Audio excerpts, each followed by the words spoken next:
ನಮಸ್ತೆ ಸ್ನೇಹಿತರೆ, ಹೇಗಿದ್ದೀರಾ?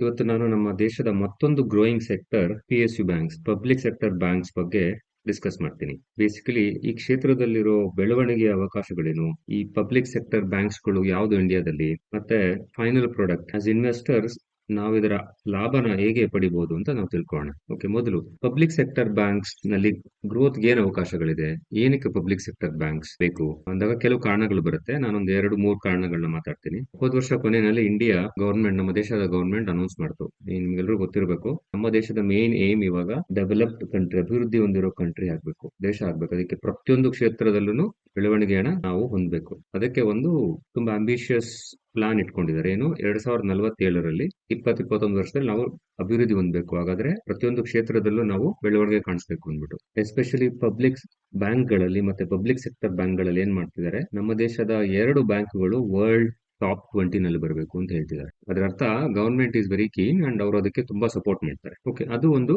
ಕಾರಣ. ಎರಡನೇ ಕಾರಣ, ಈ ಪಬ್ಲಿಕ್ ಸೆಕ್ಟರ್ ಬ್ಯಾಂಕ್ಸ್ ಗಳು ಬೆಳೆಯೋದಕ್ಕೆ ಬೇರೆ ಏನು ಕಾರಣಗಳಿರ್ಬೋದು.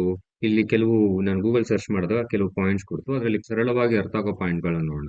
ಒಂದು, ಈ ಪಬ್ಲಿಕ್ ಸೆಕ್ಟರ್ ಬ್ಯಾಂಕ್ಸ್ ಗಳ ಪ್ರಾಫಿಟಬಿಲಿಟಿ ಫಂಡಮೆಂಟಲ್ಸ್ ಎಲ್ಲ ಇಂಪ್ರೂವ್ ಆಗ್ತಿದೆ. ಇಂಪ್ರೂವ್ಡ್ ಅಸೆಟ್ ಕ್ವಾಲಿಟಿ, ಪ್ರಾಫಿಟಬಿಲಿಟಿ, ಮತ್ತೆ ಅವರ credit growth, market share increase ಆಗ್ತಿದೆ. ಈಗ ಬರೀ ಪ್ರೈವೇಟ್ ಬ್ಯಾಂಕ್ಗಳಲ್ಲ, ಪಬ್ಲಿಕ್ ಸೆಕ್ಟರ್ ಬ್ಯಾಂಕ್ಗಳು ಬರ್ತಿದೆ. ಅವರಲ್ಲಿ ತುಂಬಾ ರಿಫಾರ್ಮ್ಸ್ ಮಾಡ್ತಿದ್ದಾರೆ ಅವರು. ಮತ್ತೆ ವ್ಯಾಲ್ಯೂಯೇಷನ್ ಗ್ಯಾಪ್, ಇತ್ತೀಚೆಗೆ ಪಬ್ಲಿಕ್ ಸೆಕ್ಟರ್ ಬ್ಯಾಂಕ್ಸ್ ತುಂಬಾ ಓಡಿದೆ ಶೇರ್ ಪ್ರೈಸ್ ನಲ್ಲಿ. ಬಟ್ ಆದ್ರೂ ಅದು ಪ್ರೈವೇಟ್ ಕಂಪನಿಗಳಿಗೆ ಹೋಲಿಕೆ ಮಾಡಿದಾಗ, ಅಂದ್ರೆ HDFC ಬ್ಯಾಂಕ್, ICICI ಬ್ಯಾಂಕ್ ಅಂತ ದೊಡ್ಡ ದೊಡ್ಡ ಕಂಪನಿಗಳಿಗೆ ಕಂಪೇರ್ ಮಾಡಿದಾಗ ಇನ್ನು ವ್ಯಾಲ್ಯೂಯೇಷನ್ ನಲ್ಲಿ ಕಡಿಮೆ ಇದೆ, ಬೆಲೆನಲ್ಲಿ ಕಡಿಮೆ ಇದೆ, ಚೀಪ್ ಅಂತ ಹೇಳ್ಬೋದು. ಅದರಿಂದ ಇದಕ್ಕಿನ್ನೂ ಗ್ರೋತ್ಗೆ ತುಂಬಾ ಆಪರ್ಚುನಿಟಿ ಇದೆ. ಈಗ ನಾವು ಮೊದಲನೇ ಪಾಯಿಂಟ್ ಏನ್ ಹೇಳಿದ್ವಿ, top 2 public sector banks world top 20 ನಲ್ಲಿ ಬರ್ಬೇಕನ್ಬಿಟ್ಟು. ಹಾಗಾದ್ರೆ ಇಂಡಿಯಾದಲ್ಲಿರೋ ಪಬ್ಲಿಕ್ ಸೆಕ್ಟರ್ ಬ್ಯಾಂಕ್ಸ್ ಗಳು ಯಾವ್ದು ಅಂತ ನೋಡಿದಾಗ ಈ ಕೆಲವು ಬ್ಯಾಂಕ್ಗಳು ಬರುತ್ತೆ. ಎಲ್ರಿಗೂ ಗೊತ್ತಿರುತ್ತೆ, state bank of India number 1, ಎಲ್ಲಿ ಹೋದ್ರೂ ಅದು ಬ್ರಾಂಚಸ್ ಇರುತ್ತೆ. ಈ ತರ ನೋಡಿದಾಗ ಇದು ಮಾರ್ಕೆಟ್ ಕ್ಯಾಪ್ ಇಂಡಿಯಾದಲ್ಲಿ top 1, top 2, top 3 public sector banks ತರ ಲಿಸ್ಟ್ ಆಗಿದೆ. SBI ಟಾಪ್ 1 ಕಂಪನಿ, ಅದ್ರ ಮಾರ್ಕೆಟ್ ಕ್ಯಾಪ್ ದೊಡ್ಡದು. ನಂತರ bank of Baroda, Punjab National bank, union bank, Canara bank ಅಂತ ಬಂದಿದೆ. ಯಾವಾಗ ನಾವು ಇದರಲ್ಲಿರೋ ಟಾಪ್ 2 ಬ್ಯಾಂಕ್ಗಳು ವರ್ಲ್ಡ್ ಟಾಪ್ 20 ಹೋಗ್ಬೇಕಂದ್ರೆ ಏನಾಗ್ಬೇಕು?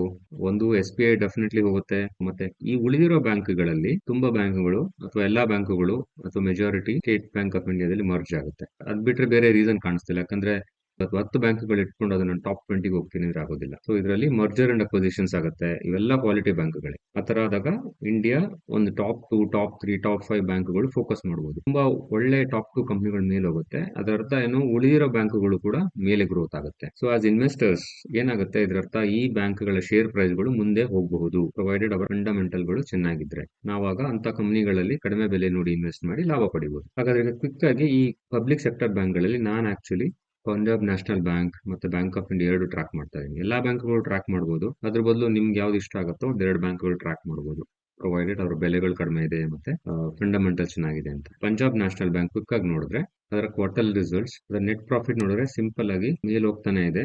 ಮತ್ತೆ ಲಾಸ್ಟ್ ಪ್ರಾಫಿಟ್ ಇವಾಗ ಒಂದ್ ವಾರ 2 ವಾರ ಆಯ್ತು ಅವರು ರಿಸಲ್ಟ್ ಅನೌನ್ಸ್ ಆಗಿ, ಇದರಲ್ಲೂ ಹೈಯೆಸ್ಟ್ ಎವರ್ ಇದೆ. ಪ್ರಾಫಿಟ್ ಅಂಡ್ ಲಾಸ್, ಇದು 1 ವರ್ಷದ ಪ್ರಾಫಿಟ್ ಅಂಡ್ ಲಾಸ್, ಇದರಲ್ಲೂ ಅಷ್ಟೇ as of now highest ever ಇದೆ.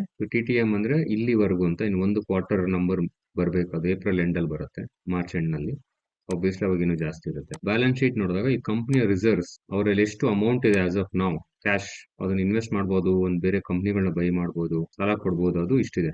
ಅದು ಯಾವಾಗ್ಲೂ ಹೈಯೆಸ್ಟ್ ಎವರ್ ಇದೆ. ನಂತರ ಇದ್ರ ಇನ್ವೆಸ್ಟರ್ಸ್, ಇದು ಒನ್ ಆಫ್ ದ ಮತ್ತೊಂದು ಮೇನ್ ಪಾಯಿಂಟ್. ಪ್ರಮೋಟರ್ ಬಂದು ಸೆಂಟ್ರಲ್ ಗವರ್ಮೆಂಟ್ 70% ಇದೆ. ಫಾರಿನ್ ಇನ್ಸ್ಟಿಟ್ಯೂಷನ್ ಇನ್ವೆಸ್ಟರ್ಸ್ ಆಲ್ಮೋಸ್ಟ್ 6% ಇದೆ. ನೋಡಿ, ಕ್ವಾರ್ಟರ್ಲಿ ಸ್ವಲ್ಪ ಇನ್ಕ್ರೀಸ್ ಆಗಿದೆ. ಡೊಮೆಸ್ಟಿಕ್ ಇನ್ವೆಸ್ಟರ್ಸ್ ಸ್ವಲ್ಪ ಜಾಸ್ತಿ ಆಗಿದೆ. ಪಬ್ಲಿಕ್ ಅರೌಂಡ್ 8% ಅಷ್ಟೇ. ಇದು ಪಂಜಾಬ್ ನ್ಯಾಷನಲ್ ಬ್ಯಾಂಕ್. ಕ್ವಿಕ್ ಆಗಿ ಬ್ಯಾಂಕ್ ಆಫ್ ಇಂಡಿಯಾ ನೋಡೋಣ. ಬ್ಯಾಂಕ್ ಆಫ್ ಇಂಡಿಯಾದಲ್ಲೂ ಸಿಮಿಲರ್ ಸ್ಟೋರಿ ಇದೆ. Quarterly results highest ever as of ನಾವು. ಪ್ರಾಫಿಟ್ ಅಂಡ್ ಲಾಸ್ ಒಂದು ವರ್ಷದ್ದು ಇದು ಆಕ್ಚುಲಿ ಹೈಯೆಸ್ಟ್ ಎವರ್ ಇದೆ.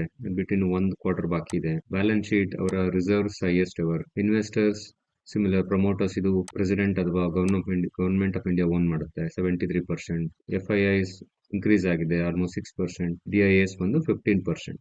ಪಬ್ಲಿಕ್ ಬರೀ 5%. ಅದರಿಂದ ಈ ಕಂಪನಿಯ ಫಂಡಮೆಂಟಲ್ ಚೆನ್ನಾಗಿದೆ. ನಂತರ ಕ್ವಿಕ್ಲಿ ಇದರ ಟೆಕ್ನಿಕಲ್ಸ್ ನೋಡೋಣ, ಈ 2 ಕಂಪನಿಗಳ ಟೆಕ್ನಿಕಲ್ಸ್ ಹೇಗಿದೆ ಅಂತ. So first Punjab National bank. So Punjab National bank technical pattern ನೋಡಿದ್ರೆ ಲಾಂಗ್ ಟರ್ಮ್ ನಲ್ಲಿ ಇದು ಇದರ ಒಂದು ಪ್ಯಾಟರ್ನ್ ಮಾಡ್ತಿದೆ. ಇದನ್ನ ಅಪ್ ವಿತ್ ಹ್ಯಾಂಡಲ್ ಅಂತ ಕರೀತಾರೆ. ಈ ತರ ಮಾಡಿದಾಗ ಇದ್ರ ಟಾರ್ಗೆಟ್ ಏನಿರುತ್ತೆ, ಇದು ಇದರ ಸಪೋರ್ಟ್,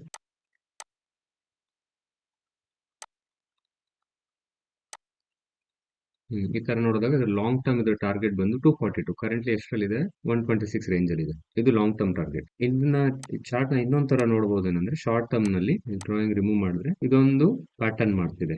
ಇದನ್ನ ರೌಂಡಿಂಗ್ ಬಾಟಮ್ ಅಂತ ಕರಿಬಹುದು.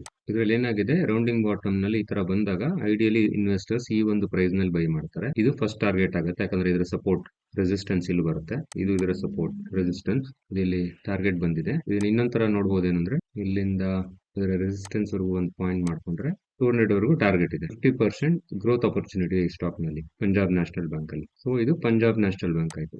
ನಂತರ ನಾವು ಸೆಕೆಂಡ್ ಸ್ಟಾಕ್ ನೋಡೋಣ, Bank of India. So Bank of ಇಂಡಿಯಾದಲ್ಲೂ ಸಿಮಿಲರ್ ಚಾರ್ಟ್ ಪ್ಯಾಟರ್ನ್ ಇದೆ. ವಿತ್ ಹ್ಯಾಂಡಲ್ ಇದರ ಟಾರ್ಗೆಟ್ ಏನಿರ್ಬೋದು 287 ಇದರ target. So around 70 to 75% upside possibility ಇದೆ. ಸೊ ಸ್ನೇಹಿತರೆ, ಈ ವಿಡಿಯೋ ಒಂದು ಲರ್ನಿಂಗ್ ಪರ್ಪಸ್ಗೋಸ್ಕರ ಮಾಡಿದ್ದೀನಿ ನಾನು, ಇದೊಂದು ಇನ್ವೆಸ್ಟ್ಮೆಂಟ್ ಅಡ್ವೈಸ್ ಅಲ್ಲ. ಹಾಗಾದ್ರೆ ಫ್ರೆಂಡ್ಸ್, ಮತ್ತೊಂದು ವಿಡಿಯೋ ಜೊತೆ ನಾನು ಮತ್ತೆ ಬರ್ತೀನಿ. ಅಲ್ಲಿವರೆಗೂ ಥ್ಯಾಂಕ್ ಯು. ಮತ್ತೆ ಈ ಒಂದು ವಿಡಿಯೋ ನಿಮ್ಗೆ ಇಷ್ಟ ಆದರೆ ದಯವಿಟ್ಟು ಸಬ್ಸ್ಕ್ರೈಬ್ ಮಾಡಿ, ಲೈಕ್ ಮಾಡಿ. Thank you.